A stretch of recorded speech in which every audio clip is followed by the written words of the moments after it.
দেখেন কি করছে আমার আব্বুরা। এই যদি হয় আমার আব্বুর অবস্থায় আমি কি রাজনীতি করব? জামায়াতের সাবেক আমির ও শরণখোলা উপজেলা তার ছেলে আমার আব্বুর দেখেন কি করছে তারা।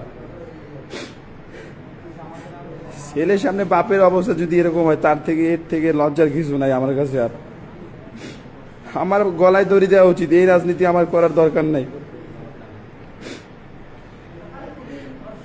এই যে এই জামাতের আমিরের ছেলে যদি একটা ছবি দেখাইতে পারে, আমি লাইভে চ্যালেঞ্জ করলাম যে দুর্দিন একটা বিএনপি করছে, যা প্রোগ্রামে গেছে, তাহলে আমি বিএনপি করব না, আমি বিএনপি থেকে পদত্যাগ করব যদি একটা ছবি সে দেখাইতে পারে। দেখেন আমার আব্বু কেমন লোক, এই অত্র শরণখোলা জানে যে আমার আব্বু কেমন লোক।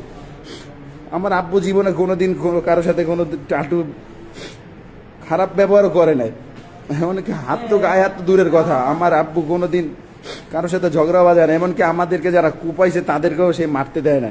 আমার আব্বু এরকম লোক। এখন তার অবস্থায় যদি এই অবস্থা করে জামাতের লোকজন, তাহলে আমার আর রাজনীতি করা কিছুই নাই। এই জামাতের পক্ষে আমি ফেসবুকে স্ট্যাটাস দিই, তাদের পক্ষে দিয়ে কিন্তু আজকে তো জামাতের চরিত্র আজকে দেখা হয়ে গেল যে এরা কি। এই হলো জামাত। তারপর আমি আমার বাপের মারছে, আমি যাইতে পারি না সেখানে সে আইসে আমার বলে যে চাঁদাবাজি করতে আসতো এই জায়গায়, আইসে আবার আমার রড দিয়ে পিটাইতে যায়। এবং আমার আম্মুর শিলতাহানি করছে এই জামাতের লোকজন এবং তার ভাই। আমার ভাইরে মারতে চাইছে, ভাইরে মারতে পারে না। দেখছেন যে কিভাবে আমি ভিডিও একটা পোস্ট করছি, টাইমে নিয়ে গেছে। আমার আম্মুর গায়ে হাত দিছে, তারপর আমার আব্বুর গায়ে হাত দিছে। তাহলে আমার কি করা উচিত? এখন আপনারাই বলেন এই জামাতের বিরুদ্ধে আমি কি করতে পারি?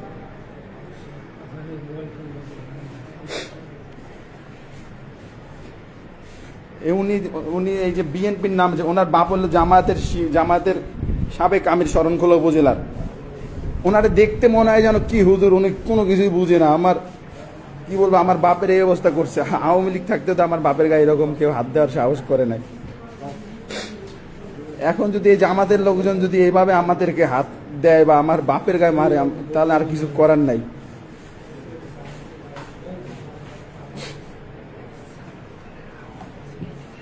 এবং আমার বন্ধু কলেজ ছাত্র দলের আহ্বায়ক ভাইজিৎ, সে জিজ্ঞেস করতে গেছে যে কি হয়েছে, তাকে পর্যন্ত রড নিয়ে নামছে। সেই এই যে ওয়ার্ড বিএনপির যে সভাপতি, নামদারি সভাপতি, তার বাপ জামাতের আমির। সে জামাতে থাকলে তো সে আমাদেরকে চাঁদাবাজ ট্যাগ দিয়ে সে আমাদেরকে মারতে আসছে। মানে বিএনপি মানি এরা চাঁদাবাজ মনে করে। আমরা শরণখোলাবাসী বলতে পারবে যে যদি আমরা একটা কোথাও চাঁদাবাজি বা কোনো খারাপ কাজের সাথে জড়িত থাকি তাহলে রাজনীতি করব না। সে আমাদেরকেই সে চাঁদাবাজ বলে আর কি সেই ট্যাগটা দিয়ে আমাদের উপর নির্যাতন করতে চাইছে। এখন আমার বাপের অবস্থা যদি এরকম করে তাহলে আমি কি করতে পারি বলেন? এই হলো জামাতের।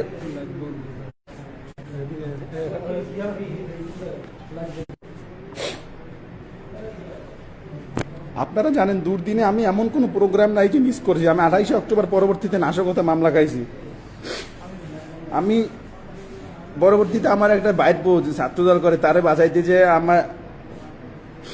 বাঁচাইতে যে সেই ঘটনার পরবর্তীতে আমার কোপাইছে। তারপরে আবার এই আওয়ামী লীগের সহযোগিতায় আমার নামে মামলা দিছে। ভাই আমি সেই ঘটনার সাথে কোনো জড়িত ছিলাম না। আমারে কোপাই আমার নামে মামলা দিছে। আমি এই দলের জন্য এমন কোনো ত্যাগ নাই যে করি নাই। এই 5 তারিখের পরে এসে এই যে খোকন খানের মতো চাঁদাবাজ আমার বাপের গায়ে যদি আজকে হাত দেয় তাহলে রাজনীতিটা করবে কি বলেন? দেখেন আমার আব্বুর অবস্থা করছি কি দেখেন। নিজের ছেলের সামনে যদি বাপের এইরকম অবস্থা করে তাহলে আমি কি করতে পারি?